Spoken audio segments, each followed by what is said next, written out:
Assalamualaikum warahmatullahi wabarakatuh. Ingkang kula hormati panjenenganipun Kiai Haji Muhammad Rasid, ugi para jamaah. Matur suwun wekdal ingkang kaparengaken lan nyuwun ngapunten bilih pertanyaane kirang pas. Kula badhe nyuwun penjelasan mengenai suatu benda yang tidak bernyawa tetapi mempunyai kekuatan, seperti contoh senjata keris atau pedang atau tombak, apapun itu yang mempunyai kekuatan.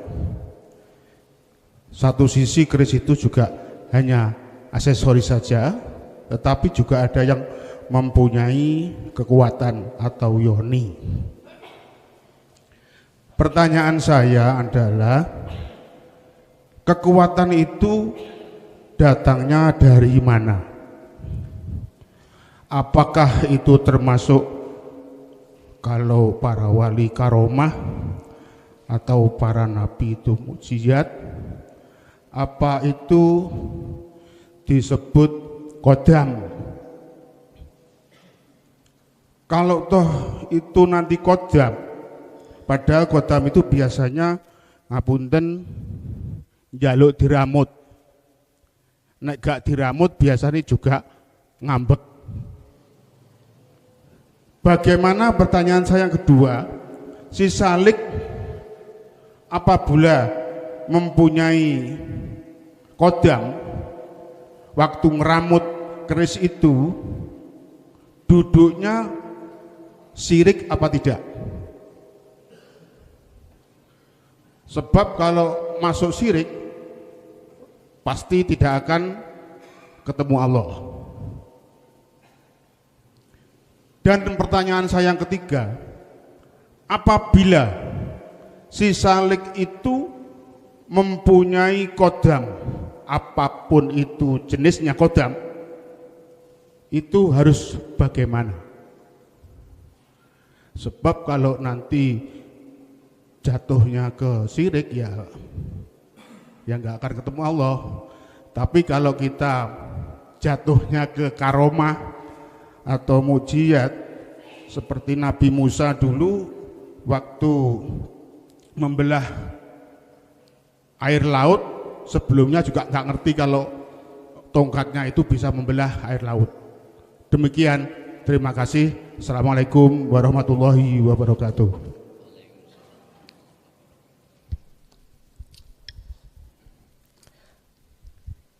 Bab masalah perkara-perkara yang bila ruhin, di situ ada banyak kekuatan.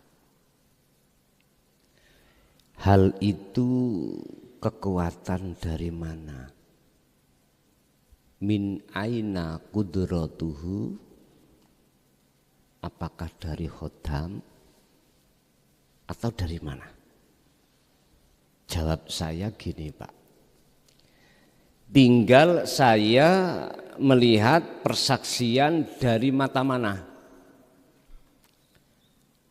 Ainul basariyahkah ataukah ainul basiroh?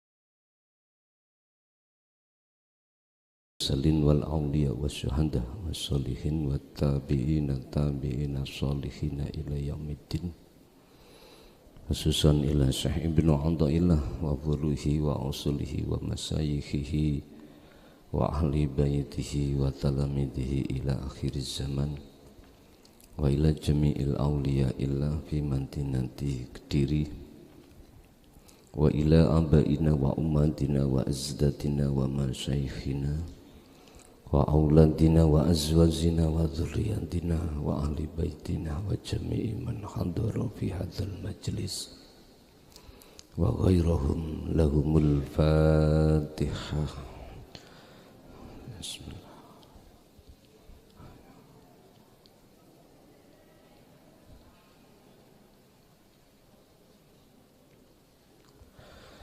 Bismillah, alhamdulillah, la khawla wa la quwwata illa billah. Asyhadu an la ilaha illallah wa asyhadu anna Muhammadan abduhu wa rasuluh. Allahumma salli wa sallim wa barik alaihi wa ala alihi wa ashabihi ajma'in. Rabbi shrah li sadri wa yassir li amri wa hlul 'uqdatam min lisani yafqahu qawli. Shadaqallahul 'azim. Amma ba'd. Hadratul muhtaramin dumateng para alim, para ulama, sesepuh, bini sepuh, tokoh masyarakat, tokoh agama sewilayah Kabupaten Kediri, tepatnya di Kecamatan Badas, wabil khusus panjenenganipun Mbah Yai Ubaidillah wa ahlihi wa dzurriyyatihi dan jamaah ingkang rawuh di majelis ataupun di luar, kulluhum ajma'in rahimakumullah. Puji syukur alhamdulillah, malam hari ini kita dipertemukan Allah dalam suasana ngaji rutin kitab hikam yang untuk malam hari ini kita sudah sampai di pasal 44. Nggih, 44 membahas masalah siapa yang harus dijadikan sebagai teman yang dekat dan atau siapa yang dijadikan sebagai guru spiritual hati kita, yang maksudnya supaya memberikan motivasi, dorongan untuk menghindari kepentingan-kepentingan nafsu dalam rangka semakin dekat kepada Allah. Berkenaan dengan hal itu, ada satu hal yang harus kami sampaikan tentang masalah ilmu. Setinggi apapun dan bentuk ilmu itu, jikalau di dalamnya tidak jenengan dasari dengan nur tauhid atau nur makrifat, mongko ilmu itu tidak akan mendorong hati jenengan untuk dekat pada Allah, malah justru ilmu itu akan menyeret dan menarik kita semakin jauh terhadap Allah. Saya ulang, ilmu apapun itu, jikalau tidak disarengi dengan nur tauhid menuju nur makrifat pada Allah, maka ilmu itu akan menyeret hati kita semakin jauh terhadap Allah. itu ilmu. Kemudian babakan amwal, harta benda. Harta benda apapun itu akan menyeret dan menarik kita semakin jauh terhadap Allah, manakala harta benda itu tidak dilandasi dengan nur tauhid menuju nur makrifat Allah. Sekarang garwa anak sama.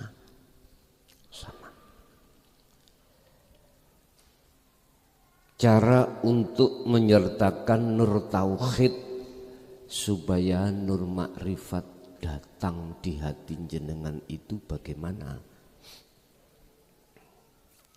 Lewat sistem Sidratul Muntaha itulah Pak. Akan Allah nyalakan nur tauhid di dalam diri seorang hamba atau seorang salik untuk menjadi wasil, ada di situ.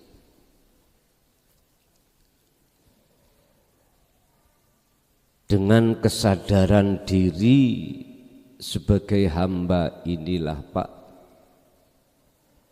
yang tidak bisa apa-apa dan seterusnya, itu akan mendorong namanya nur tauhid, itu Allah nyalakan.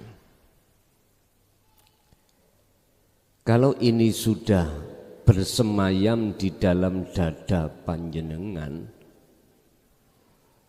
maka otomatis Allah akan menyalakan namanya nur makrifah. Itu mesti.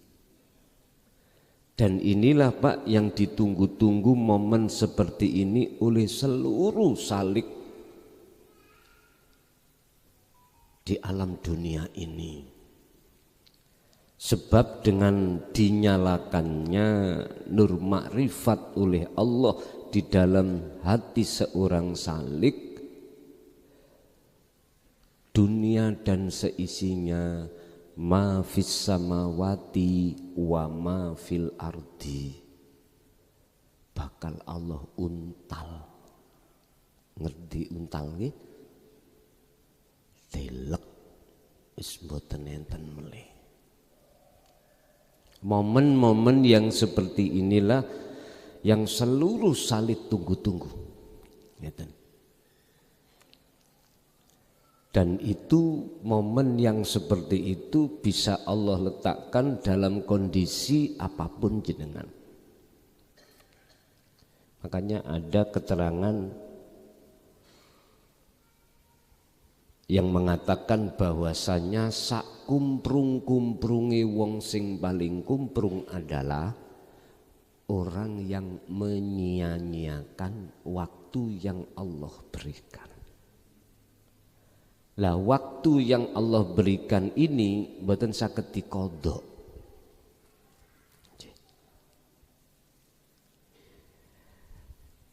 Kalau kewajiban secara syariah itu bisa jenengan kodok. Sholat jenengan momennya terlewati saged dikodok. Puasa momen pas jatuh poso Ramadan misalnya kita nggak bisa puasa saged dikodok. Tapi kalau waktu untuk bertemu Allah niki mboten saged dikodok. Makanya dikatakan serugi-rugi orang yang paling rugi adalah ketika Allah mendatangkan waktu untuk bertemu Allah kita abaikan ini. Bapak Ibu hadirin rahimakumullah, Allah sampun sudah memberikan beberapa pitutur ketika Nabiullah Yunus itu ada dididik Allah untuk khalwat di dalam perut bumi, perut ikan, itu sebetulnya ada faedah lagi. Manfaatnya apa? Supaya beliau itu sempurna makrifatnya. Loh, mengapa di situ kok tidak la ilaha illallah? Ayo. Mengapa tidak la ilaha illallah? Kok memakai la ilaha illa anta? Jawabannya gini. Anda akan sampai kepada ana, la ilaha illa ana, pos terakhir itu anta. Makanya di dalam surat Al-Anbiya niku hanya 2 tauhidnya itu. Anta dengan ana. 87 dengan 25 ayatnya. Di sini. Anda akan bisa sampai ke makrifat harus lewati hakikat dulu. Sebab makrifat iku sejatine wujute hakikat. Jadi makrifat iki wujute hakikat. Dan jenengan sampai di sini ini adalah wujud dari iradah yang ada di dalam hati jenengan yang sebelumnya itu berangkat ke sini.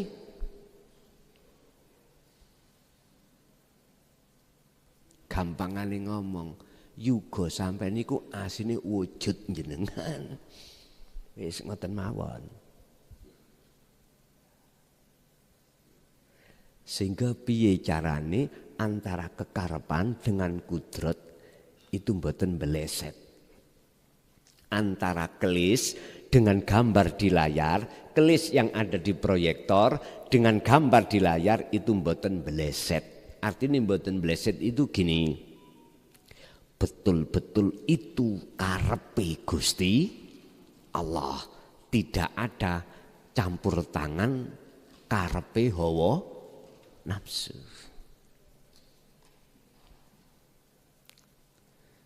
Akhirnya apa Nabi Musa? Dihukum. Disuruh untuk khalwat 40 hari 40 malam. Yang maksud tujuannya adalah bertemu Allah. Sama jenengan ingatan si salik. Sama. Tujuannya adalah bertemu Allah. Lah proses tahapan-tahapan ini secara keilmuan sudah kami sampaikan berulang-ulang kali. Bagaimana caranya jenengan si salik itu bisa dikatakan wusul pada Allah. Nek kepingin cepet ya kudu nggawa buruk. Sebab buruk inilah yang nantinya akan menghantarkan jenengan sampai terhadap tujuan. Tapi buruk ini akan parkir ketika saat masuk di dalam tujuan. Ya zikir itu. Sehingga buruk ini ditulis Allah di dalam surah Al-Ahzab ayat 21. Wa dzakarallaha katsiran. Jikalau kau ingin bisa masuk ke alam akhirat dan bertemu aku, bertemu Allah, apa? Wa dzakara lan ilingo sira. Jenengan kali kalau diperintahkan Allah untuk ingat, zikir kepada Allah katsiran sebanyak-banyaknya. Gini ki buruk sampean. Engko nek nanti kalau sudah dikatakan detik-detik bertemu Allah, zikir ini pun lepas. Zikir ini sudah dilepaskan Allah. Wis tidak disebut zikir. Makanya la ilaha illa ana niku munculkan fana'u dzikri. Jenengan sudah tidak berzikir lagi. Ibaratnya kalau Anda sudah sampai ke loteng ondo niki sudah tidak berguna. Pisah sudah dari diri jenengan. Sebab jenengan sudah sampai tujuan. Itulah yang dimaksud ahad kan ada di situ. Wahadha nau'u utawi iki maceme wong minan nasi saking golongan menungso iku yasluhu patut apa ayakuna yen to ndadekake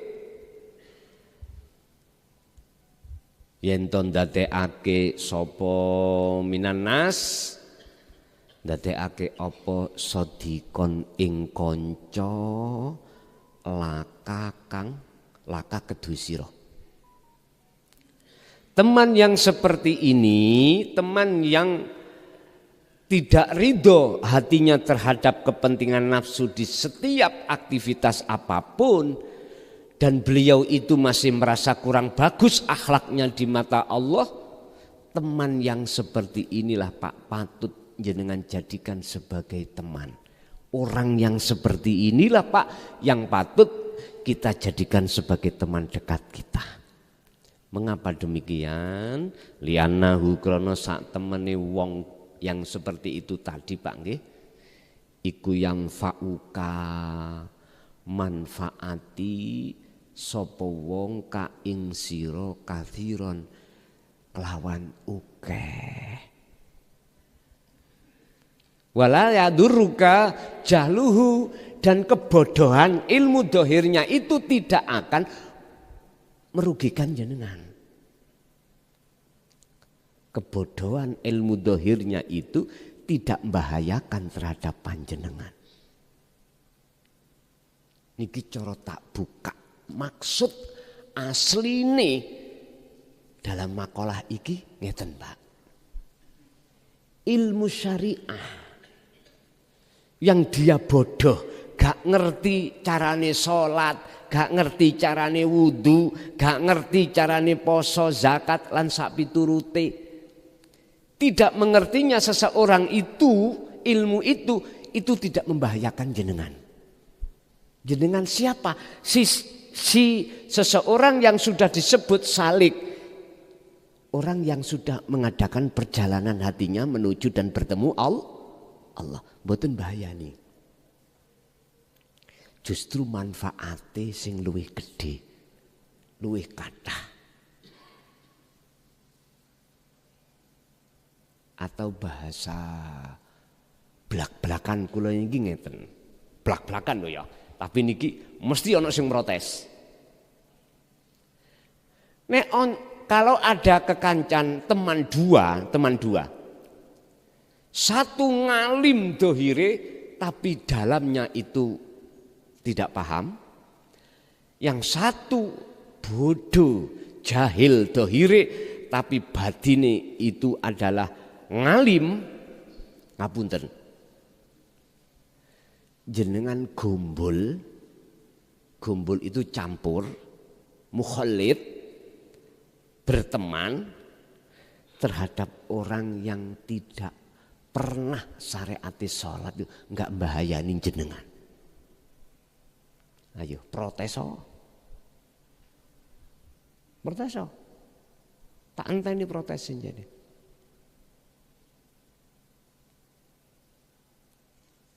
Mengapa demikian? Karena saya memandang sistem lebet, tidak sistem jobo.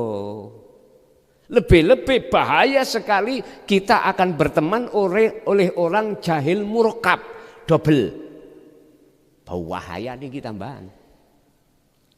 Bahaya dalam kelangsungan perjalanan ruhania sampean, bukan jasmania. Kalau jasmania, ya sing ngalim njaba niku wau manfaati, Pak. Ngoten lho maksud kula. Paham nggih?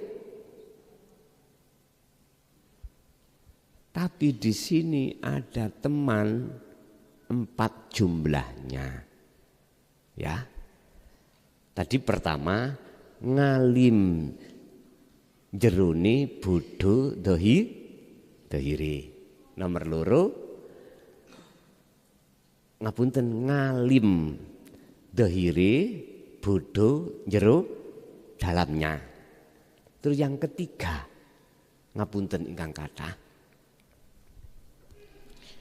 orang njaba jero bodho. Sing terakhir njaba jero ngalim. Ya sudah, sampean pilih yang mana?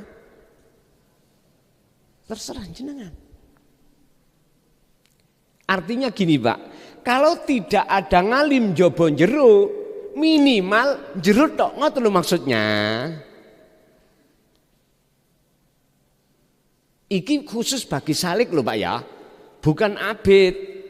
Kalau abid beda lagi makolahnya. Apa makolahnya abid? Kebalikan, harus mencari orang yang alim, ilmu dohire, nggak boleh campur dengan orang yang bodoh ilmu dohire, senajano walaupun ngalim ilmu batini. Itu memang seperti itu isin dunya yang ngoten niku pun Pak. Sekarang kalau jenengan sudah masuk di tujuan, apa jawabannya? Ketemu Allah loh ya. Walah, singgai bodho ya sapa? Singgai ngalim ya sapa? Akhirnya enggak akan terpengaruh hati sampean walaupun sampean itu berteman orang yang ngalim ilmu dohire, walaupun ilmu batinnya bodoh, enggak terpengaruh. Ngapunten. Ini di dalam kitab Kauniyah saya menemukan satu makalah ngeten Pak. Ngeten makalah. Ikan yang terbiasa hidup di air tawar, ketika tak masukkan langsung air laut, mati Pak. Mati. Ikan lele nggih. Itu kan hidup di air tawar. Air tawar. Sebelum ikan itu kami goreng Pak, tak tabior, apa bahasa Indonesia tak tabior itu Pak? Tak guyang. Ambuh wis gak ngerti. Wis pokoknya tak jatuhi air, yang air itu sudah kami campur dengan garam. Iki kadar garame iku masih lebih tinggi kadar garame air laut loh Pak ini. Air laut iku 0 min ngoten. Loh, ngeten iki ikan lele itu tak tontok Pak. Nggih kula buktekno. Nguyap-nguyap. Tak tunggu kira-kira 5 menit enggak ada. Mati. Mati. Tapi mengapa ketika saat saya ada di laut ketemu ikan persis lele Pak, namanya apa ya? Kulo kan pemancing. Ini kalau wis persis Pak lele nih kalau. Napa? Wis pokoknya iki onten patile. Wis kula supe dhisik lali saiki supe. Wis. Nggih. Belanglang apa wis. Apa? Gemilang ya? Sembilang lah, nggih sembilang. Persis ikan lele. Hidupnya di laut. Sejenis dengan ikan lele di air tawar. Iki gak mati. Padahal kadar garamnya itu lebih tinggi. Lah biar ikan lele yang ada di air tawar gak mati, bagaimana caranya? Jadikanlah payau dulu. Kadar garamnya jangan terlalu tinggi. Kita ukur. Jadi ikan itu biar adaptasi dulu terus. Entah dengan hitungan waktu, entah berapa hari. Kalau sudah dia itu bisa adaptasi di dalam air yang agak asin, nanti kita kasih lagi kadar agak tinggi. Hati cek gak mati, akhirnya notok sudah, nggak apa-apa. Artinya apa? Mengapa Allah itu kok harus menempatkan kekasihnya yang sudah sampai di makom musyahadah? Ada 3. Musyahadatul fana, wa kamil, wa baqo. Mahfud dan maksum. Nah di sini. Itu proses adaptasi. Yang musyahadatul fana, 1 hari 1 malam kita ketika dikatakan bertemu Allah, hitungan jam, hitungan durasi itu sedikit sekali. Berhubung di situ Allah dawuh dalam surat Al-Baqarah faqadistamsaka bil urwatil wuthqa lam fisama malaha, tetep ngger, pegang terus ngger taliku iki. Jenengan memegang terus taline Allah, zikir itu, maka naik. Akhirnya ditaruh, kalau sudah layak ditaruh Allah di musyahadatul kamil. Nah wis, di sini juga begitu. Kadar garamnya itu nggak sama dengan yang awalnya tadi, lebih tinggi, tapi nggak apa-apa. Tapi kadang-kadang jatuh. Wis. Kalau ini lama kelamaan sudah terbiasa, akhirnya ditaruhlah musyahadatul baqa oleh Allah. Artinya ikan ini langsung ditaruh di laut dengan garam kadarnya yang paling tinggi. Ternyata enggak apa-apa.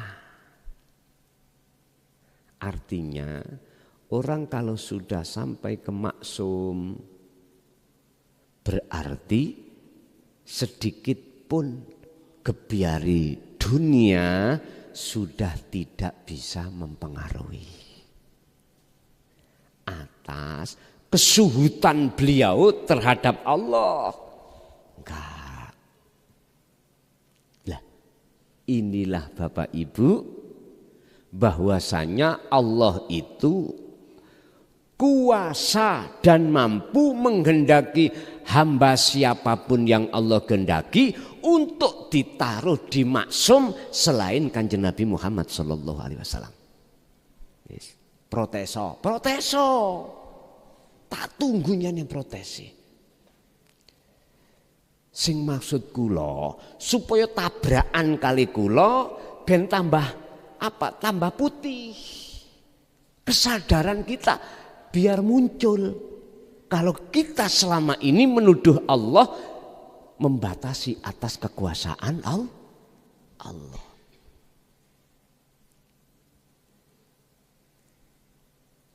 Nurun ala nurin yahdillahu linurihi mayyasha.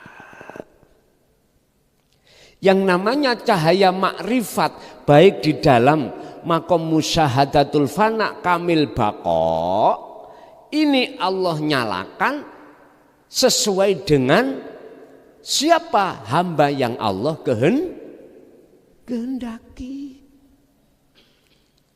Surat An-Nur ayat 35 itu tadi Pak.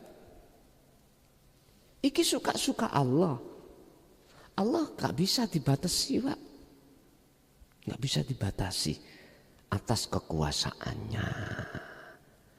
Lah kita menuduh seperti itu sesungguhnya disebut golongan dolim. Bagi abid kita tidak sadar kalau kita selama ini dolim. Tapi bagi si wasil, mohon maaf, kesadaran itu muncul kalau kita ikut dolim diawali sejak kita salik. Ini Bapak Ibu yang harus panjenengan pahami terkait proses perjalanan untuk menuju dan bertemu Allah. Pun lanjut. Fakaifa mongko khali kaya apa iku samaden arani jahilan wong kang bodho sapa man wong kabaha kang nahan kang bisa nahan sapa man nafsa syahwatahu ing hawa nafsune man hatta yakuna sehingga ana sapa jami'u amalihi sekabehane pira-pira penggaweane amaliyae man iku muktamidan disandarake atau bersandar Allahi ngatasi Gusti Allah wahdah halih ijene Allah. Wa khaliyan lan bersih min dawa isyahawati saking kepentingane utawa dorongane hawa nafsu.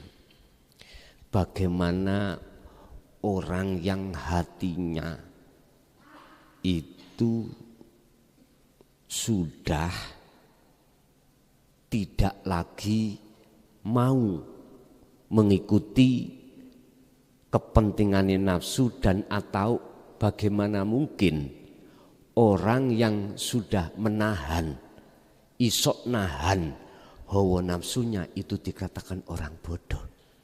Tidak. Justru orang yang bodoh hakikatnya bukan seperti ini. Ngaten lho, paham nggih?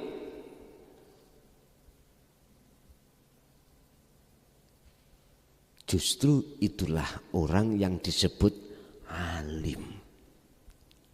Karena apa?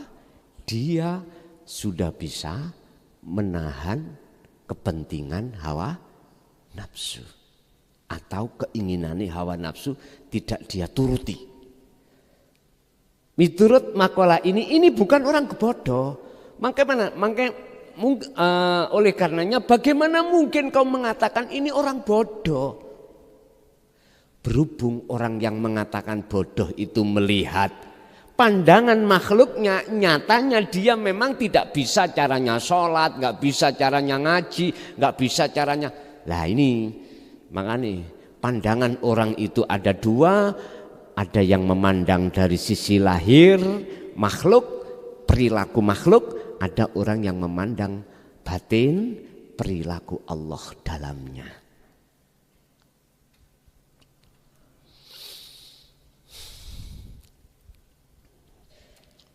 Wabil aksilan kelawan sebalike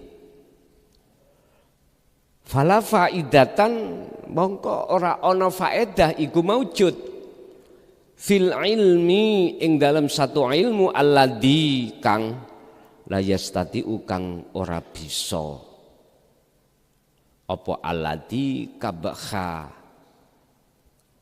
sahawatihi ing nahan cara nahan kepentingan nafsune ladi wa tabta'a lan ngendhalekake cara ngendhalekake sapa ladi ha ing syahwat minas sifati saking pira-pira sifat allati kang damaha kang ngino ha ing sifat sapa Allah Ta'ala. Sebaliknya, bagaimana ilmu itu dikatakan ada manfaatnya. Lah wong ilmu itu mendorong ati sampean kali kula apa? Selalu nuruti nafsu. Atau ilmu itu tidak bisa diajak untuk memberikan cahaya supaya menahan hawa nafsu dan kepentingan nafsu. Enggak bisa ya. Mana letaknya ilmu itu bermanfaat? Artinya gini Pak, ilmu syariat semuanya loh ya, mohon maaf ya, saya bicara apa adanya. Dan ini juga berlaku pada diri kita semuanya. Ilmu syariat manapun dan apapun bentuknya, itu tidak bisa jenengan jadikan sebagai alat nur ilmu untuk bisa melawan kepentingan hawa nafsu.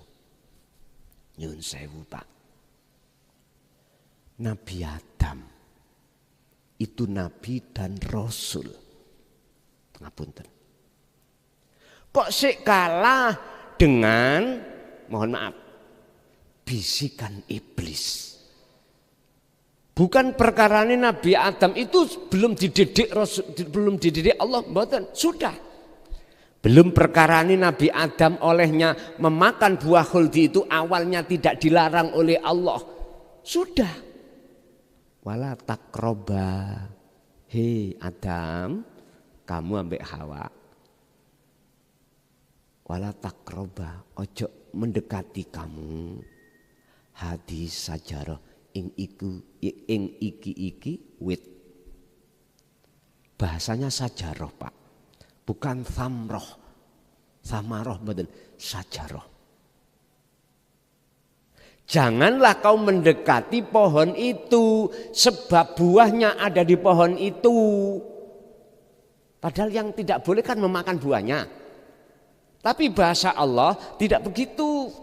Kalamnya kalam bali, artinya mendekati saja nggak boleh, apalagi makan. Jikalau kau betul-betul Adam ingin terus berdomisili di surga, jangan pernah mendekati itu. Ini sudah Pak. Tapi mengapa beliau itu kok sih kedorong bisikan iblis akhirnya mendekat, memakanlah. Sebab ini Pak, siapa yang mendekat terhadap pohon itu mesti iblis itu memunculkan keinginan untuk merasakan biasa rasane buah khuldi itu. Jenengan dulu Pak, waktu pacaran loh ya, dengan pacar baru. Sejak jenengan kali kula niki akil balik. Saya katakan pacar baru itu ada pacar lama. Siapa pacar lama kita? Allah. Pacar baru kita adalah selain Allah. Taruh ajalah kita sebagai seorang laki-laki ketemulah bidadari, tes, mestilah ting, lah ngeten nggih.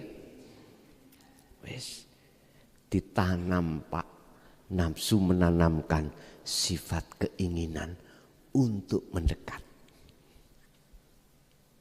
Mbuh iku kirim salam, lah ngeten nggih. Nek dulu zaman tahun-tahun dulu itu memakai via ketiga. Kirimlah salamku yo nang kae. Loh, memang iya.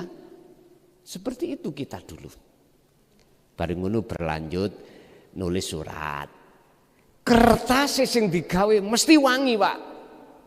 Eling nggih? Kula mboten buka memori dulu ndak. Loh, Pak nyun sewu. Apa sih intine di dalam hati jenengan iki kalau sudah tresno menyang si doi, ingin ketemu, mendekat. Akhirnya bikinlah satu perjanjian di situ. Tak enteni nisor ringin yo. Nah, nisor pohon beringin utawa kalau sekarang itu di mall. Zaman sekarang bisa dikatakan tak tunggu di alun-alun. Jarang Pak sing WA tak tunggu di masjid. Ada enggak? Mesti di mall. Napa? Atau di tempat rekreasi. Bahkan yang kita cari adalah tempat yang sunyi. Loh, itu keinginan, dorongan nafsu dalam diri kita. Kalau sudah mendekat, ayo kita bicara apa adanya. Mesti jenengan pingin nyentuh. Lu kok ya aneh ya, disentuh kok mesti kerenyeng. Loh, nggih Bu, Pak. Kerenyeng. Ngejer kabeh, Pak. Lu tenan niki. Karena memang itulah yang kita alami. Setelah itu bagaimana? Nafsu tidak cukup mendorong kita untuk di situ. Nafsu akan mendorong cipoklah. Ciumlah. Lah ngoten nggih? Wong wedok iku malu-malu, Pak. Tapi nek sampean wani ngaiti, sampean diuntel-untel tambahan. Karena ini wis fitrah. Orang perempuan 9. Nafsunya kalau kita itu hanya 1. Tapi luwih kuat nahan nafsunya orang perempuan. Tapi nek digarai wis tah sembarang modeli wong lanang ya apa diuntal, Pak. Duh, Saya bicara sesuai dengan fakta, karakter yang terjadi. Akhirnya apa Pak? Islam datang ya, terus mengatur secara fisik biar enggak keliru. Wajib kamu itu nek pingin memakannya, nikah dulu. Didorong Pak oleh nafsu. Lu estu niki. Karena kita sudah mendekat. Loh, disinilah Pak, zona-zona kita semakin jauh pada Allah. Semakin jauh. Semakin bertambah keinginan kita terhadap selain Allah, berarti semakin jauh kita dari Allah. Akhirnya apa? Ngembang Pak. Kalau kita sudah menikmatinya dalam rumah tangga, kasih sayang kita pingin lagi yang lain, anak. Ayo Bu bikin anak. Karena sudah nikah. Disebut anak itu sebab apa? Enggak ini penak. Penake sambung hanya satu kelenteng, remeke sak rendeng. Tidak cukup dari situ aja kita didorong hati kita oleh nafsu untuk memiliki apapun, keinginan apapun. Wal badin wal qanatiril muqantarah. Mikirlah kita tentang sandang, pangan, papan. Pun di situ kebutuhan yang ada kaitannya dengan alam mulki, alam dunyo. Akhirnya kita kebanyakan lalai. Allah katakan wa yasudduna an sabilillah wa yastahibbunal hayatad dunya alal akhirah. Kalau hati itu jatuhnya cinta itu pada selain Allah semakin banyak, maka alal akhirah mesti ninggalake ngedoh awak dhewe alal akhirah ing alam akhir. Lalai sudah pada Allah kita. Udah. Kita harus menyadari hal itu, kita sudah lewati Pak. Jenengan disulukno Allah itu dengan maksud biar jerah, tidak mengulangi masa-masa yang lalu, masa yang dolim pada Allah. Itu tidak akan pernah terjadi manakala jenengan kali kula niki estu ngecoi rapet teladani Rasulullah.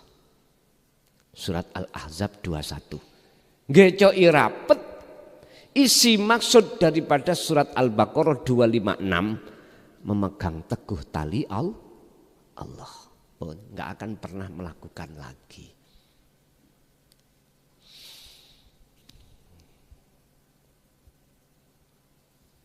Berarti bodone wong sing gak ngerti ilmu babakan syariat itu tidak membahayakan bagi jenengan apabila orang itu ngalim ilmu akhirat, ilmu ruhaniyah. Pun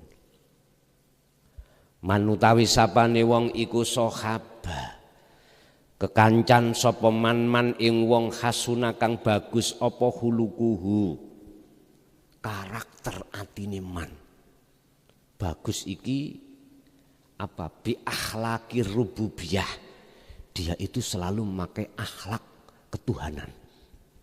Niki akhlak rububiyah namanya. Inda rabbihi ing ngersane Allah. Barang siapa yang berteman terhadap orang yang karakter hatinya itu bagus di mata Allah, sebab dia itu berakhlak ilahiyah, karumat, mongko dadi mulya apa hayatuhu, kehidupane wong kuwi mang indallah ing ngersane Allah, di mata Allah. Tapi saya tidak bicara di mata manusia. Di mata Allah rohaniah ini jenengan iki bagus kehidupane. Bahkan ini Allah katakan dalam surat Ar-Ra'd ayat 28, walladzina amanu wa tatma'innu qulubuhum bidzikrillah. Bagusnya atine orang-orang mukmin yang disebut tatma'innu, anteng, damai, itu sebab apa? Bidzikrillah, karena hatinya selalu ingat pada Allah. Ala bidzikrillahi tatma'innul qulub. Ini kuncinya ada di sini Bapak Ibu. Kesuksesan beliau itu ketika Mi'raj, Isra Mi'raj, zikir. Kuncinya sukses ada di buraq. Sehingga bisa melempit jagat ini, waktu. Artinya bila mana itu ditempuh secara akal, dari Masjidil Haram ke Masjidil Aqsa sampai Sidratul Muntaha, tidak bisa dilakukan perjalanan 1 malam, mboten saged. Nanti ada makalah 200 berapa itu Pak, gini Pak. Amaliyah orang-orang arif itu mesti Lailatul Qadar. Waktu ditempuh hanya sesaat, tapi ditempuh oleh orang umum, umpama bisa, itu sama dengan 1000 bulan. Itu kan disebut Lailatul Qadar. Artinya apa? Nyun sewu, walaupun dia sholat sak rokaat loh ya. Olehnya sholat itu bijuhdin, beliau itu nyawiji menyang Gusti. Jarak yang ditempuh ini mung sak rokaat atau sak kedep, nek ditempuh orang lain umum umpama bisa, itu sama dengan 1000 bulan. Padahal sak kedep. Inilah keunggulan, kemuliaan amaliyahnya orang-orang yang hatinya sudah condong pada Allah seperti ini. Nyun sewu, mungkin bisa dibuka kisah Imam Ghazali di dalam kitab Ihya ya, terkait beliau itu membiarkan lalat minum air mangsi. Coba Pak, hanya persoalan itu. Kewecil nggih sing dadekno menjadikan beliau itu dapat rahmat. Ternyata bukan salate, bukan zakate, posone, riyadhah mboten. Artinya apa? Bukan berarti maksudnya itu beliau sholatnya gak nyawiji, puasanya gak ndak. Ini contoh kecil aja. Apalagi si arif itu selalu dan selalu dalam ibadah murni dan tidak murni. Dan ini tidak bisa dilampaui atau dijalankan oleh orang-orang awam, Pak. Enggak bisa. Ya niki namanya melempit waktu itu di sini, melempit waktu.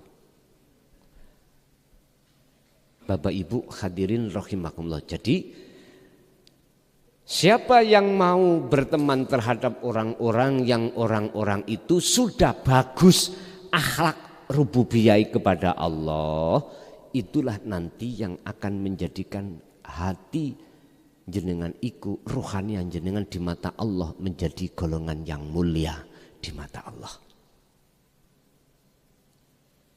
Terlepas dari pandangan manusia bagus, mulia atau tidak, jangan jenengan pikir. Jangan jenengan pikirin. Yang kita pikirin pertama adalah pandangan Allah. Allah sudah katakan wabtaghi ilaihi fima ataqallah darul akhirah. Ini dulu. Ini kita asah, kita rambut, kita bangun dulu. Setelah ini terbangun wala tansa nasibaka minad dunya.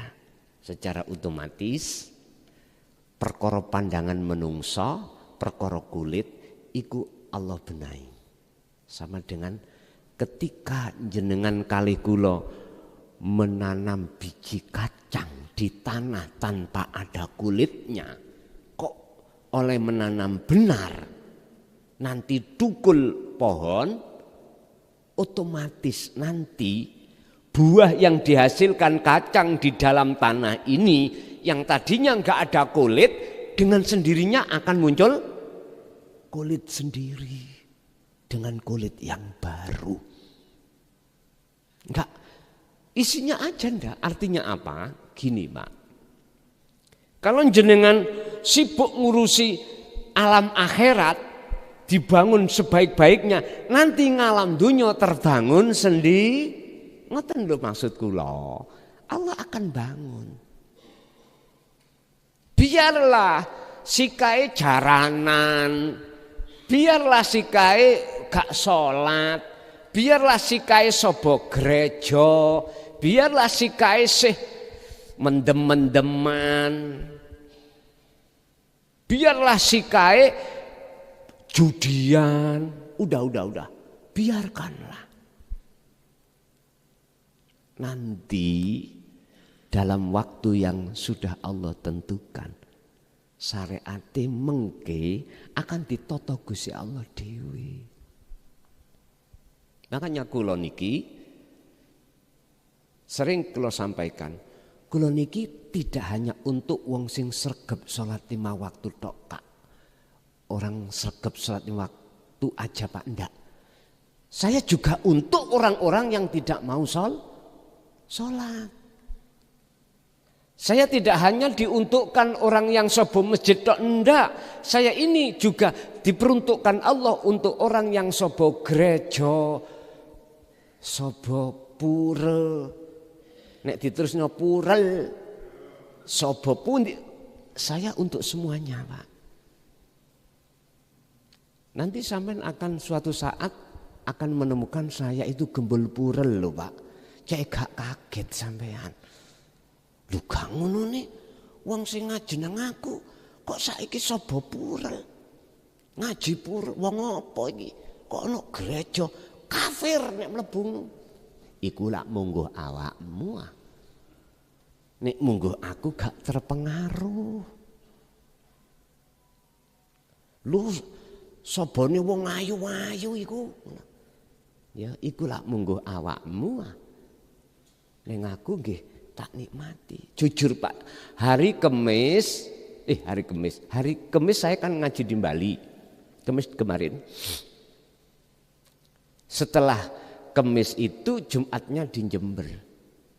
Lah pulangnya dari mana itu, dari Bali ke Jember ke Surabaya itu saya sudah enggak uman pesawat Pak. Ada petugas pejabat bandara di sana mengupayakan saya jamaah biar supaya saya diselip-selip no bisa gitu lah. Padahal saya sudah bilang gini, Pak, walaupun saya duduk di bagasi, dilebokno koper, saya mau pokoknya bisa sampai ke Surabaya di bawah jam 10. Di bawah jam 10 nyampe di Surabaya. Karena saya buru waktu. Terus nggih enggak boleh ngono sanjang kula nek nang bagasi niku nyamun barang wong sampean orang ngono enggak boleh. Akhirnya enggak dapat Pak. Sekitar jam 7:30 saya itu duduk di kolam hotel napa iku? Giltena. Yes, pokoknya hotel sing niku lho Pak. Hotel sing mewah niku apa? Bintang 5. Ngoten niku kula ning kolam mantun dahar terus rokokan. Betunduk, ngerti betunduk ya men? Tiba-tiba di depan saya itu ada kolam ya, kolam. Lah kok ana wong turis cawetan tok. Baju. Ngapunten, mboten pakai baju, los-losan. Nggih, pakai celana dalam tok dan cawetan tok. Kula mboten ana kesengajaan, berhubung didepno Allah ngono, kula mikir gak didelok barang apik. Nek didelok iku kok yo ngentekno ganjar. Piye sikap aku? Matur suwun Gusti. Lah terus ya apa maneh? Lha tengah umum ini gue. Tengah umum. Di sana Pak entah. Saya sempat berpikir gini. Di sini pemerintah nggak ada tak undang-undang pornografi. Kalau di sini po di Kediri yo di Kabiuk tiang lah ngoten ya. Mboten nangsal. Ya enggak tahu. Sing jelas itu seperti itu. Di jalan-jalan itu biasa Pak. Orang sepedaan perempuan turis itu ya seperti itu sepedaan motor loh. Sampeyan gak percaya jajalan rono. Irus-irus ngumbah meripat. Loh, akhirnya apa Pak? Piye carane? Bentuk apapun keindahan dunia itu enggak mempengaruhi sampean. Justru sampean bisa melihat di balik itu semuanya siapa. Kalau ini sudah jenengan suhud pada Allah, maka tidak ada haram walaupun sampean demok munggu hakikat lu ya. Nek munggu syariat tetap hukumnya haram. Makanya pas kelihatan niku cara syariat astagfirullahaladzim. Tapi dibuka didik. Allah. Berarti orang yang hatinya sudah melepaskan kepentingan nafsu walaupun dia itu ilmu dohiri itu enggak ngerti, enggak bahayani kanggo jenengan, justru ndadekno kehidupan rohaniah sampean iku mulya ing ngersane Allah. Sebab apa? Sebab jenengan nek sering gembul orang itu mesti sampean dibahasno, ati sampean ditarik terhadap akhlak ilahiyah, Pak. Iku wis mesti. Iku wis mesti. Ditarik sampean iku ati eling nang Allah. Beda kalau sampean kali kula berteman CS terhadap orang yang sebaliknya mesti ditarik sampai nangoni babakan alam maliki atau alam dunya atau alam yang membicarakan sakliyane Allah.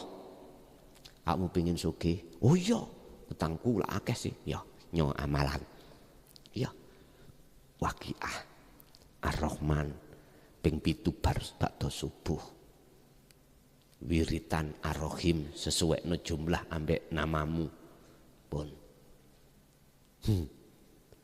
arai temriku kui kepingin dimulyakno wong di mata masyarakat dihormati iki amalane bayu ana maneh jamane nom-nom biyen Pak pingin sakti lha ngoten nggih pingin sakti basis kita adalah pencak silat basis kita itu kumpulan-kumpulan arek nom-nom niku lho mesti pingin apa jenenge Digdaya sawenang niku. Ngoten niku. Iku masa-masa kita dulu. Udah iku duduk masa sampean. Masa sampean sudah kelewatan, sekarang kita persiapkan masa di mana pertemuan itu yang akan terjadi. Karena umur kita tidak tahu kapan, sisa umur kita tinggal berapa enggak tahu. Tapi jenengan mesti tahu nanti. Nanti dikasih Allah tahu dengan sendirinya kapan jenengan akan sedo mekaten. Bon. Waman dan utawi sapane wong iku sahabah kekancan sapa man kekancan menyang sapa man wong saat kang ala apa akhlakuhu akhlake pira-pira akhlake man inda rabbihi oleh akhlak sing elek ing dalem ngersane Allah fala yas'adu mongko ora bisa ndadekake bahagia apa qalbuhu atine man abadan ing dalam selawase. Sampai niku bahagia mung sesaat. Sugih. Memang wis lepas wis tanggungane entek wis sugih dunya. Tapi sesaat. Artinya sesaat apa? Enggak kekal. Kalau tidak kita yang ditinggalkan, pasti kita meninggal. Karena kita pasti akan mati.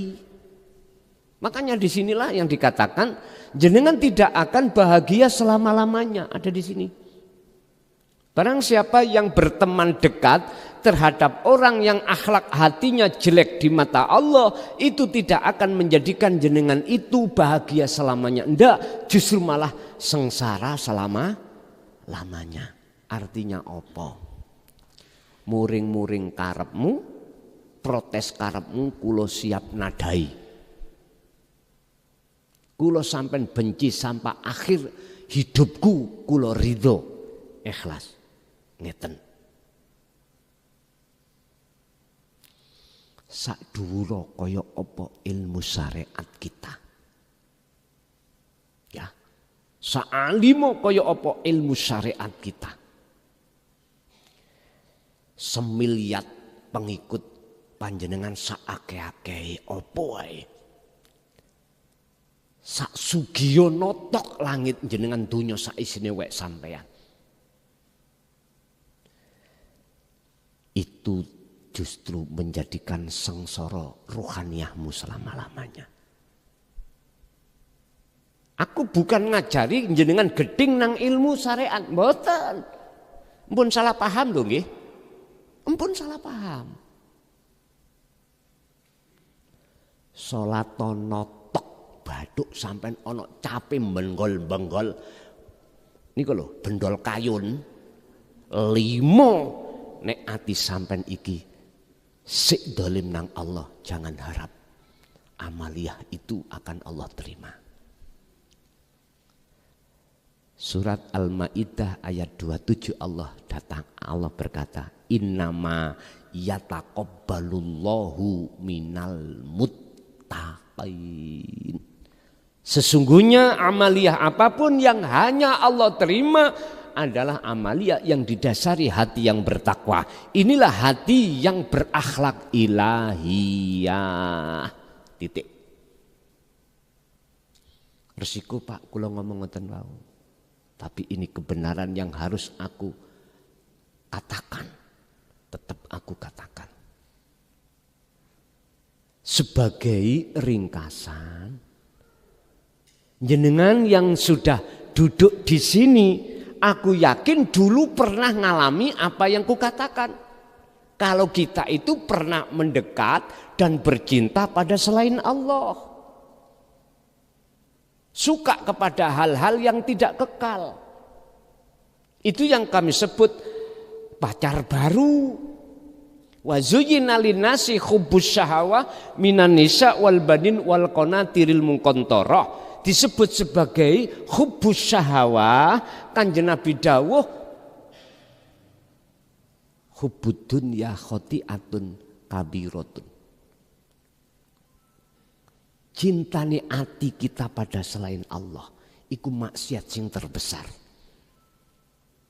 Ini sudah kita alami. Nah sekarang ayo kita siapkan siapa pacar lama kita yang sudah lama kita tinggalkan. Makanya kita disindir di dalam satu lagu yang dikatakan mohon maaf kita itu posisi adalah ninggalkan Allah. Kita diberitakan untuk lekas kembali pada pacar lama Allah, yaitu kita, yaitu terhadap Allah itu. Ini kalau lagu Ndang Baliyo Sri, ya, Ndang Baliyo, lekas Baliyo.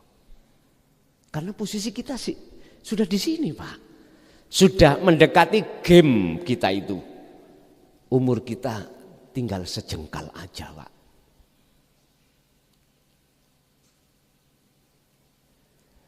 Artinya yang lebih jenengan dominankan, fokuskan pelajaran iku rohaniyah. Tapi bukan berarti kami akan melarang jenengan itu untuk kembali lagi ke masa tarbiyah dulu. Belajar Qur'ani, belajar kitab, belajar hadis, mboten, terserah monggo. Jikalau jenengan iku minum sambil berenang, bisa, monggo, mengapa tidak? Dadi ngilmu syariat iku pakeme kanggo nyukseskan selain Allah. Ilmu hakikat tauhid tasawuf buat mensukseskan rohaniyah sampai dateng Gusti Allah alam akhir. Namun niku sing ringkesih. Bapak Ibu hadirin rahimakumullah, kita masuk pada sesi tanya jawab. Ada yang barangkali yang ada ditanyakan, kami persilakan.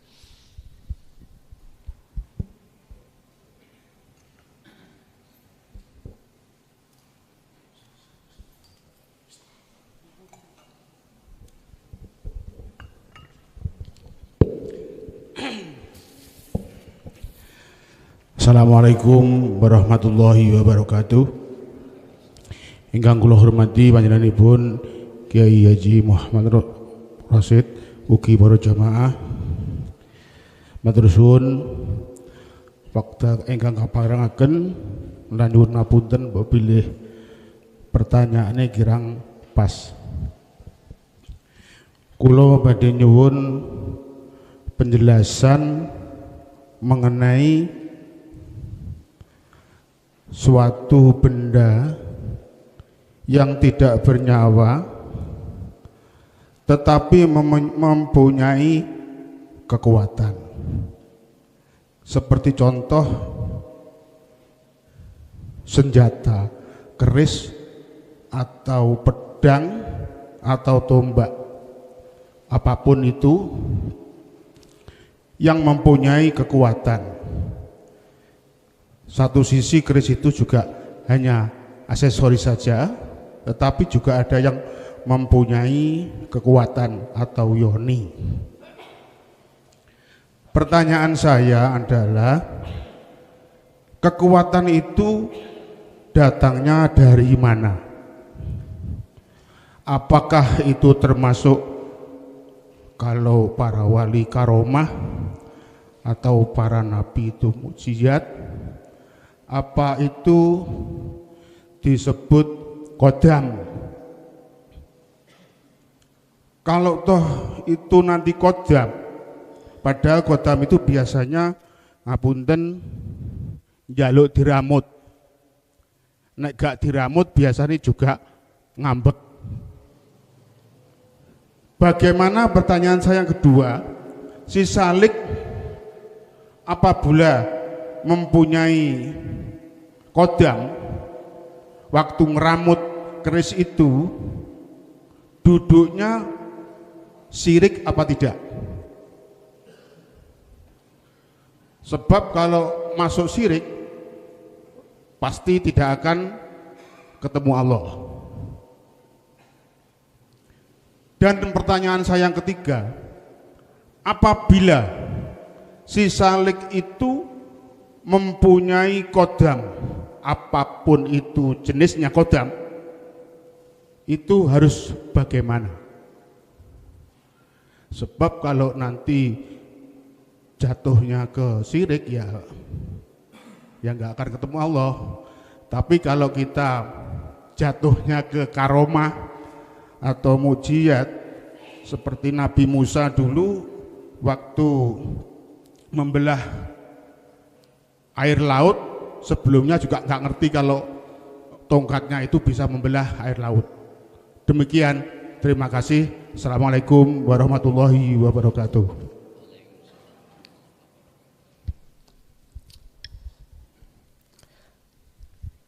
Bab masalah perkara-perkara yang bila ruhin, di situ ada banyak kekuatan. Hal itu kekuatan dari mana? Min aina kudratuhu, apakah dari khodam atau dari mana? Jawab saya gini, Pak. Tinggal saya melihat persaksian dari mata mana? Ainul basariyahkah ataukah ainul basiroh? Kalau saya memandang dari ainul basariyah, iman saya mesti makhluk. Prasangka saya makhluk. Jatuhnya adalah khodam, makhluk. Tapi kalau saya memandangnya dari kacamata hukum hakikat atau ainul basirah,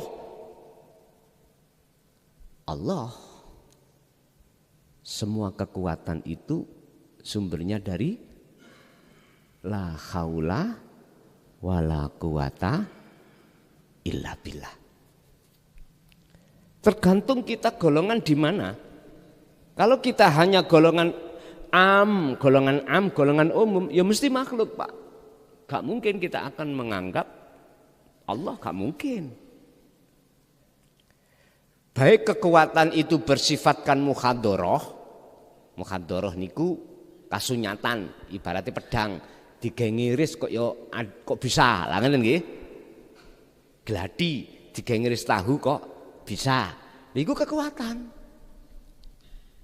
Kudrati Allah. Kalau kita memandang kekuatan itu dari sisi mohon maaf mukasyafah, berarti melibatkan khodam. Bisa terbang dewe, ya, atau minimal nduweni aura.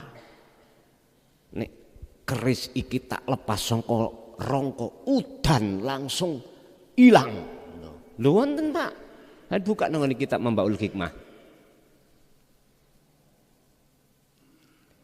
Kerise nek umpama dilebokno ning rangka ngapunten bisa teng mriku udane iku gak teko utawa dibalik terserah, tinggal jawabnya ya apa.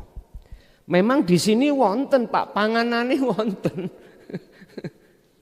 Istilah daharane khodam niku wonten. Wis asline iki cahaya. Cahaya merah teko geni ya padhang, iso madangi perkara sing peteng. Cahaya putih kados ngeten iki ya iso madangi perkara sing peteng. Istilah bahasa wong Jawa, ana ilmu hitam, ana ilmu putih. Dari sisi jin utawa sisi khodam iblis atau sisi malaikah. Bapak Ibu nyun sewu, daharane kalau dari si malaika berarti jenengan wajib istiqomah riyadhah lan apa kunu wirite. Riyadhah wirite. Terus geser nanggone sisi mungguh cahaya merah, ya mungkin jenengan disuruh untuk tuku kembang, apa gunung macam-macam.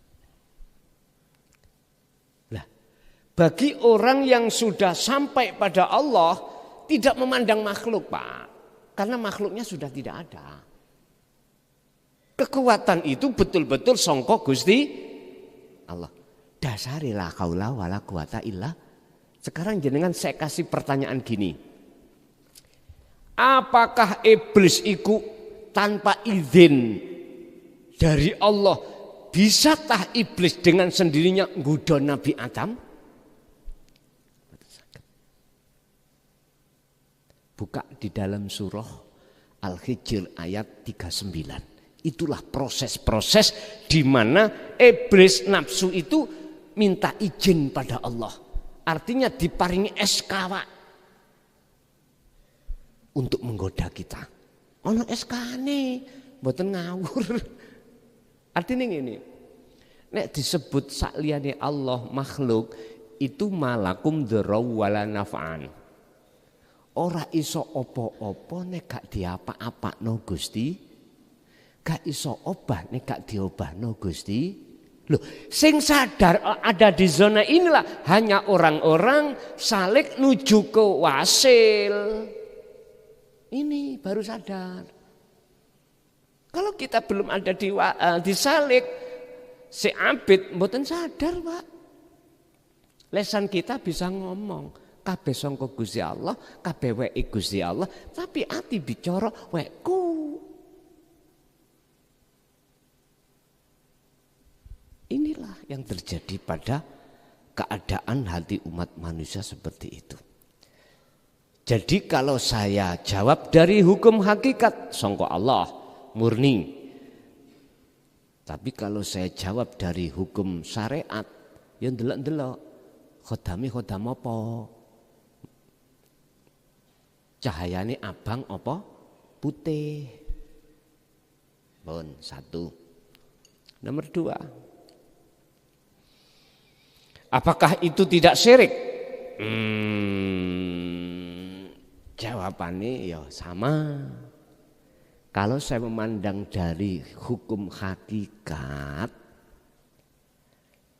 terjadilah tidak hanya syirik jali, bahkan syirik khafi. Jali khafi, jali itu yang jelas. Khafi itu apa? Khafi itu halus.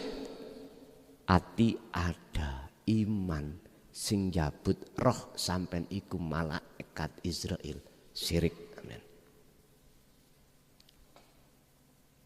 Tabrakan nggih. Tabrakan. Iku tabrak ono tak tabrak-tabrakno nyene. Jenengan iku cek mencari apa kok sing bener ndi ditabrak nih. Berarti sampean niku nggawe gegerin donya. Terserah awakmu. Ndak, iki membikin kesadaran kita. Dari mana saya katakan iku syirik khafi? Saya punya dasar. Walillahil masyriqu wal maghrib. Fa aina man tuwallu fa thamma wajhullah. Ngapunten ingkang kathah. Al-Baqarah 115. Apapun yang terjadi yang ada mulai jagat timur sampai jagat barat, makhluk sekecil sebesar apapun yang berkuasa itu hanya Allah, yang memiliki hanya Allah. Kita makhluk itu Pak, hak sedikit pun untuk memiliki dan mengakui enggak ada menurut ayat itu. Walillah lan iku tetep kedue Gusti Allah. Ya wis ta. Berhubung kita kebanyakan mandangi ndugi hukum dohir. Krana sampean kali kula sing nyambut gawe, ya sing punya hak bayarane sing nyambut wekku tenan. Dan niku persoalane. Berhubung kita memandang makhluknya, kita mesti iman sing jabut roh iku malaikat Israel. Niku makhluk napa khalik? Makhluk. Wis biar gak tabrakan. Nanti ketemu gak tabrakan ngene. Ngene lho dulur. Wujude Gusti Allah iku manifest supaya dikenal oleh menungso, dilahirno terhadap Israel yang disebut Nurullah. Tapi wujude Israel bukan wujude Gusti. Dengan bahasa yang sederhana, Israel mencabut nyawa itu atas dasar diperintah Gusti. Berarti Israel gak punya hak sedikit pun kewenangan untuk mencabut nyawa. Kecuali dapat izin dari Allah. Sama dengan jenengan mriki wau lho. Nek cara kula mandang jenengan satu arah, ya wujude Allah. Bingung tak? Wis gak apa-apa bingung sih. Sing penting kita itu ikuti proses dari Allah, si salik itu. Nanti jenengan tidak akan bingung kalau jenengan itu betul-betul sudah Allah ditaruh di dalam zona Allah itu musyahadah. Akhirnya muncul wahyu dalam hati sampean surat Al-Hadid ayat 3. Yang Gusti Allah, bahwa Gusti Allah itu tidak hanya di awal dan di akhir, juga di luar ya di dalam. Ingkang nomor 3. Ketika salib itu memandang khodam, Atau salik merasa ada selain Allah yang disebut khodam, apakah itu termasuk dikategorikan si salik itu syirik datang Allah? Betul, sama dengan pertanyaan kedua tadi, sama. Tapi ingat Pak, disebut salik kan masih ada dua. Ibsor, wa mubsor, wa basor. Ada yang menghadap, ada yang dihadap. Berarti yang menghadap disebut makhluk, ya. Yang dihadap disebut kholik. Nah, wis bener loh niki, miturut kelas salik, wis bener. Tapi nanti kalau sudah dikatakan bertemu Allah, wis ora ono loro. Bukan loro tadi terus dadi siji ora.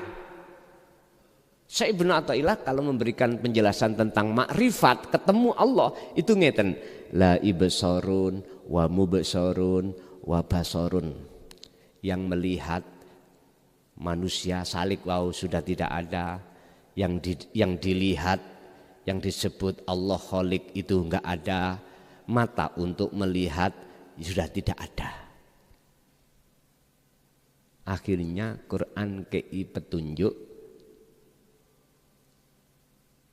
apa laisa kamislihi sayun, lebih sampean masuk ke dalam ngeten. Di depanmu itu yang tidak bisa kau lihat dengan mata dohirmu, yaitu wujudnya Allah. Saya ulang, di depanmu, di belakangmu, di kiri, kanan, di dalam, di bawah, di luar, apapun yang tidak kau bisa jangkau dengan mata dohirmu, itulah wujudnya Allah. Ngoten niku sampean gerabak-gerabak nggih. Apakah entut ya? Entut ya gak bisa dilihat. Mau macam-macam sampean niku digiring nang nggone perkara ngeten iki. Wis ora apa-apa, nikmatono. Nanti jenengan pasti akan dong sendiri. Dengan catatan ojo dilepas tali Allah. Pun niku tok.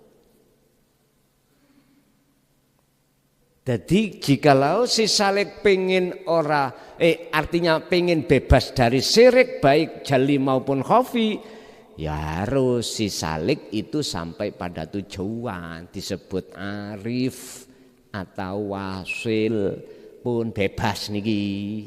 Ngoten lho. Akhirnya khodam apapun gak akan terpengaruh. Gak bisa mempengaruhi jenengan. Sugiya kaya apa dunya, sugiya kaya apa ngelmu, tidak akan menjadikan jenengan kali kula terpengaruh. Artinya mereka-mereka itu dunya brono lan sak piturut tidak akan bisa menghalangi hatimu bersaksi terhadap Allah. Mekaten. Nggih, asik wonten.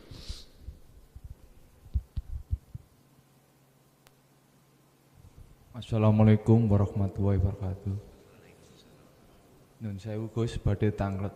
Apakah bisa roh itu dikatakan Allah? Sebab roh itu kan dititipkan sebagian roh.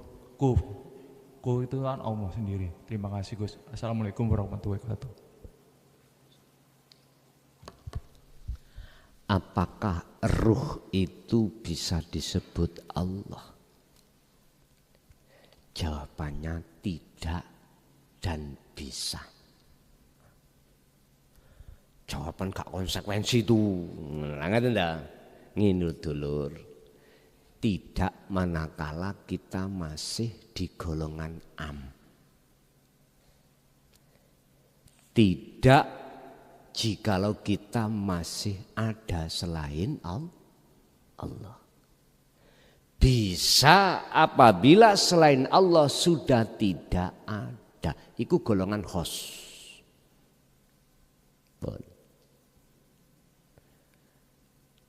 Lah untuk bisa untuk sampai ke khos jalani jalannya jenengan kudu suluk terus dalam kondisi apapun, situasi apapun, kerja apapun, ibadah apapun, jenengan harus tetap memegang tali Allah. Itu caranya untuk khos. Jadi tidak bisa dikarenakan kita masih menganggap selain Allah itu wujud. Bisa oleh sebab bisa dikatakan wujuding Allah dengan sebab jikalau jenengan sudah tidak ada wujud selain Allah. Niku kula sik bingung son. Kula nggih ngeten, ya selamat menikmati kebingungan. Sebab sing gawe bingung ya Gusti Allah, yang membikin gak bingung ya Gusti Allah. Ya sudah. Tapi kula yakin berhubung jenengan itu tidak berputus asa dalam hal menerima datangnya rahmat Allah wala tayasu fi roihillah. Aku yakin jenengan nanti akan dihilangkan kebingungan itu di saat-saat wujuding jenengan itu sudah Allah tiadakan. Sampen tilem nek kepingin sampen iku wis gak rumangsa wujud sampen tilem. Nanti dunya saisinilah wis gak wujud engko. Sampen tilem. Wis gak eling apa-apa sampean. Perkara selain Allah wis gak manfaati. Garwa sampean mang Bu sing gagah gedhe dhuwur ganteng kaya Arjuna gak payu. Waktu jenengan sare niki lho mboten payu.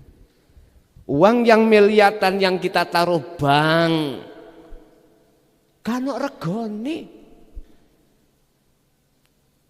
Pabrik-pabrik, akses kita Pak ya, aset-aset kita sing jumlahnya triliunan gak berguna jikalau jenengan dalam posisi tidur. Tidur ini maksudnya apa? Bolehkah tidur yang dimaksud secara syariat ngorok tidur niku? Boleh. Sampeyan takonilah wong sing turu kuwi. Awakmu roh awakmu lak mboten, gak iso jawab. Sampeyan tuki kesukaane dheke. Misale rokok Samsu tuki ditampani mboten? Mboten. Ada orang sukaane bidadari awayu tukno. Lak menengae. Ya mesti ae son memange tur. Pun iki turu mungguh wong umum. Ya. Saiki ana turu mungguh wong khusus. Endi? Nurokno nafsu keinginan jenengan. Carane piye isoke nafsu sampean tertidur tukokno pil koplo. Tukokno pil koplo, pil sing gendeng niki lho ya. Jujokno nanggone nafsu. Apa sing dimaksud pil koplo niku? Itulah Pak nur makrifat yang dihasilkan dari ilmu amal istiqomah. Wajahidu fi sabilihi. Ya ini. Seringlah Anda meditasi. Yang tujuan meditasi adalah untuk menuju kesadaran yang mutlak bahwasanya kita semua ini makhluk bukan siapa-siapa dan tidak ada siapa-siapa.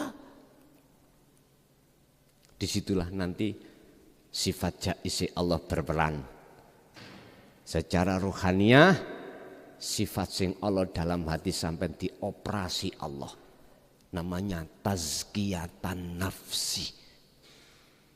Dibersihkan diri jenengan. Nek gelem berzikir. Lho tenan niki. Sedaya semuanya para kekasih Allah, baik unsur dari Khalilullah, Kalamullah, Ruhullah, apa mana? Habibullah, situ ini apa?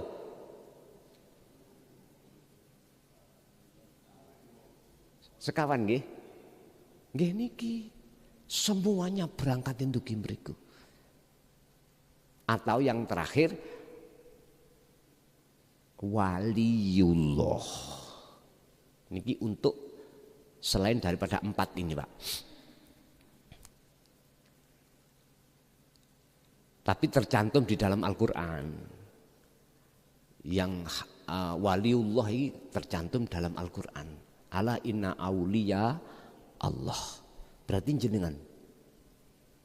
Semua prosesnya dari ini.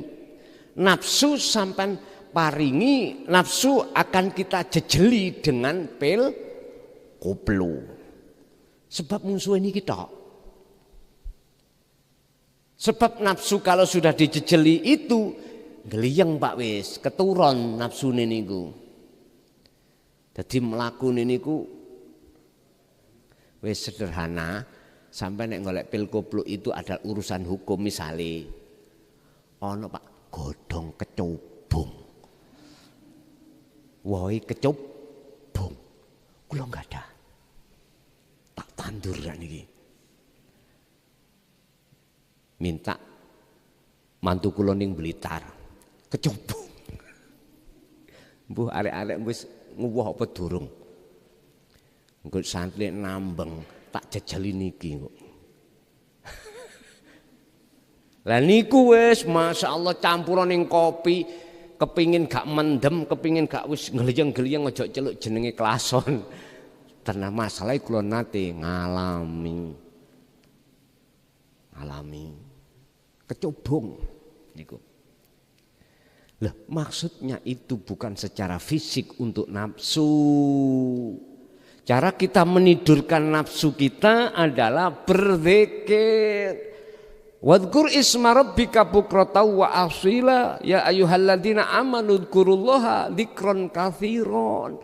Ya niki tujuannya untuk menidurkan nafsu. Wis sampean lus-lus, wis gak tangi-tangi. Apa maneh nafsune sampean cancang. Wis tertidur dicancang ya ora usah obah. Ngoten. Wis aman sampean. Barulah di situ Allah akan masukkan ruhannya sampean di alam fana untuk menuju alam makrifat. Ibaratnya kaya wong turu ngono kuwi. Mekaten. Nggih, ada lagi?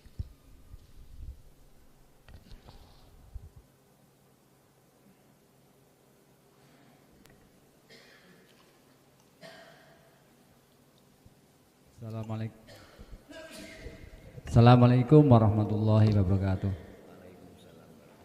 Ngapunten Gus, badhe tanglet niki ngimpi tapi pun dihangu niki.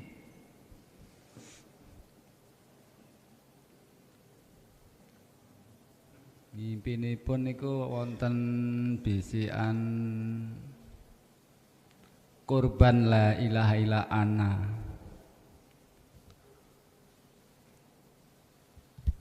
Korban. Nggih, korban la ilaha illa ana.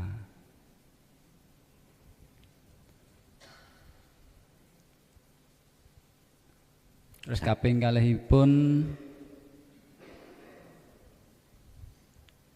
Gus Sanjang dawamaken dzikir mengke dengan sendirinya muncul anak Allah. Lah kalih sejatine Allah niku pripun Gus? Sampun ngaten, wassalamualaikum warahmatullahi wabarakatuh. Waalaikumsalam warahmatullahi wabarakatuh. Pun korban la ilaha illa ana. Korban nek cara jenengan iki memahami bahasa korban adalah tawaduk,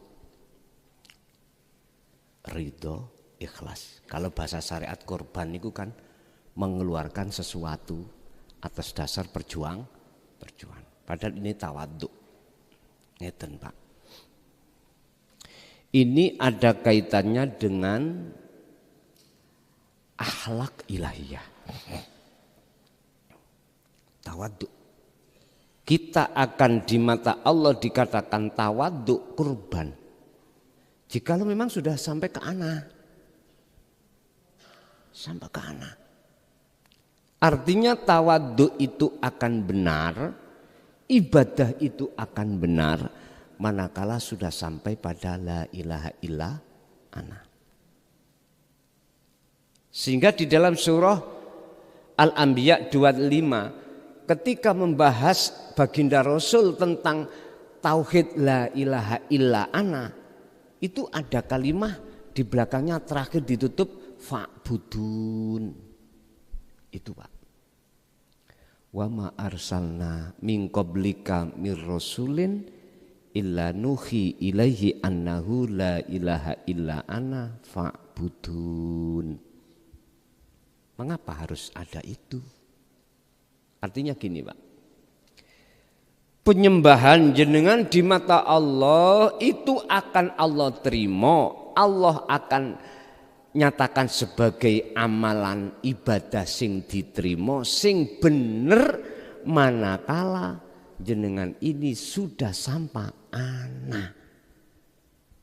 Ana itu apa nih? Artinya apa? Ingsun toh saya.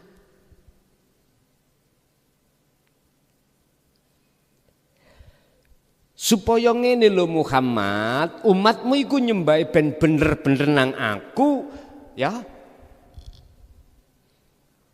Didiken dengan tauhid la ilaha illa ana. Kalau sudah sampai kepada ana, supaya ibadah mesti bener fa'budun. Nah, arahnya ke situ. Ini miturut kacamata hakikat memberikan sinyal hukum mesti, kalau iya, iya, kalau tidak, tidak. Beda dengan hukum kita di antara iya dan tidak. Akhirnya disebut jikalau Allah itu menerima ya diterima, jikalau tidak ya ditolak. Insya Allah diterima. Lah ngerti dah? Ini berarti kita duduk di undang-undang yang belum tahu kepastian. Niki pernah ku alami Pak. Semasa kula ditangkep kali polisi ning Kediri Pare dulu tahun 2010, terus dibawa ke Polda, di sana saya dihukum 2 bulan, diantem sembarang kali dan lain sebagainya. Nggih, kalau dia kecepengi wonten mriki Pare. Berarti sampean teroris, terserah sampean. Bukan teroris. Cuman kula ngelanggar undang-undang pasal 170 juntu 160. Pun sing paham undang-undang ya ngerti iki kasus apa ngoten. Saya dibawa ke sana, saya diinterogasi dan lain sebagainya. Setelah itu pemeriksaan sidik dan lidiknya kepolisian sudah memenuhi syarat, maka muncullah yang namanya P21. Apa P21? Layak diserahkan kejaksaan supaya dituntut PJU atau dituntut kejaksaan di pengadilan. Akhirnya status saya asalnya itu saksi, akhirnya jadi tersangka, lah sekarang terdakwa. Loh, di sini loh Pak, kami posisi saya itu sik ngambang, belum punya status. Namanya belum inkrah. Proses tak alami. Akhirnya Pak, ada sidang pertama, tak hitung itu sidang saya itu hampir 40 sidangan. Di Pengadilan Negeri Mojokerto. Nah, selama kami belum diputus oleh Pak Hakim, selama ini belum ada kepastian. Kapan dan berapa saya itu kena hukuman. Belum pasti, namanya belum inkrah. Seperti kita tidak tahu, aku iki selamat apa enggak suk ning akhirat yo. Lah ngono lho. Aku suk iki ya apa yo?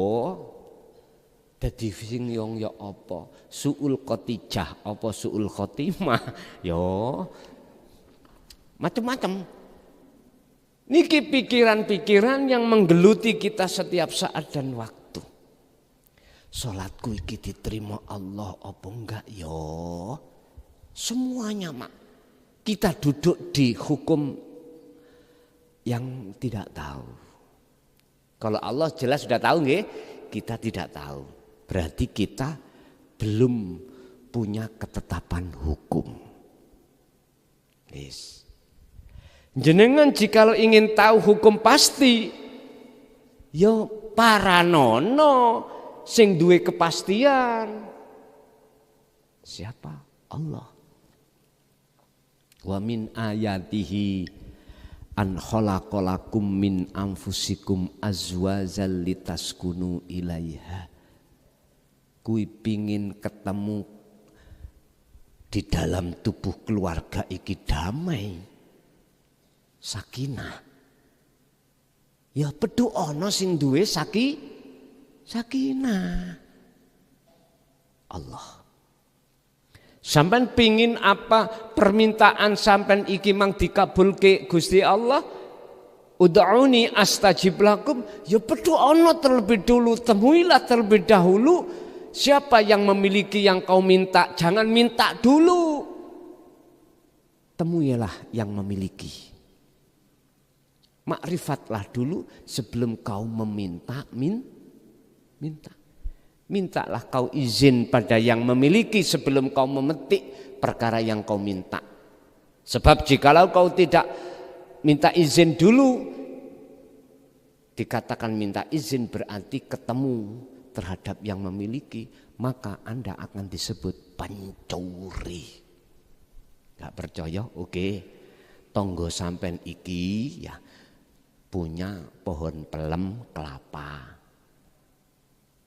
Sampai ngambil tanpa medui minta, omong dulu. Disebut nopo? Al-malingu. Ya maling. Ujung-ujungnya kita diteriaki maling. Coba jenengan sowan dulu ke tetangga kita. Bude, Pak De, paman, bojone bule, bojone bebek, anu nyuwun peleme setunggal garwa kula nyidam. Wis ta, jenengan iki ndamel tata krama, gak mungkin gak dikeki. Ya wis enten nang omahku tak teri. Adikmu kok sing menekno wis ngoten. Gak repot-repot teko dhewe. Wa may yattaqillaha yaj'al lahu mahrajan wa yarzuqhu min haitsu la yahtasib. Mek dikongkon takwa tok, Pak, gak dikongkon njaluk nek mitut ayat surat At-Thalaq lho ya. Mongko iku akan datang dengan sendiri. Sing penting kepethuk dulu, ketemu dulu. Biar aman. Berarti apa?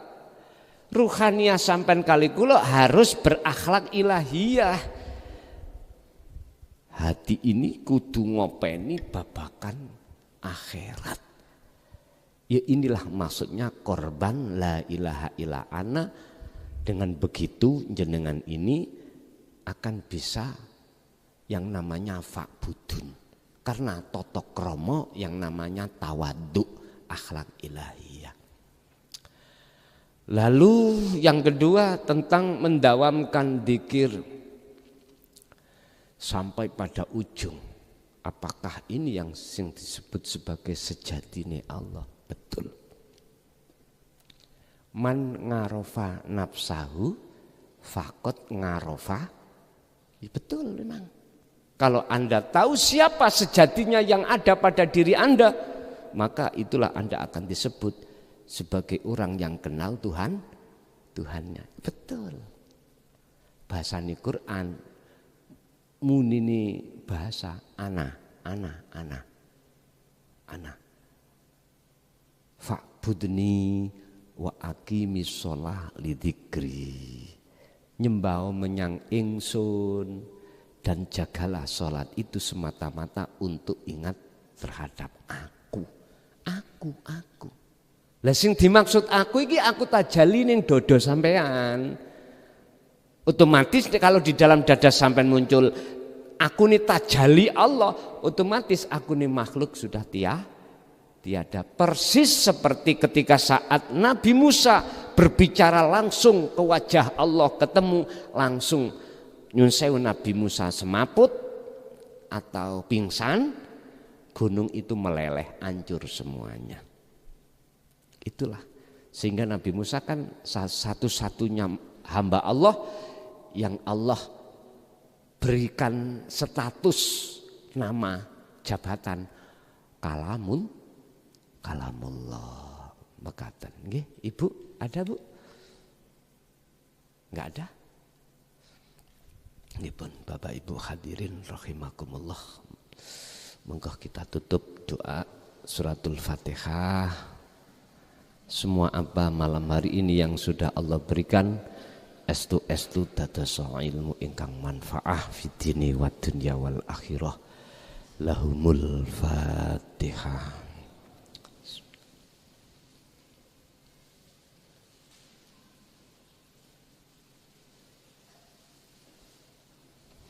Akhirul kalam. Assalamualaikum warahmatullahi wabarakatuh.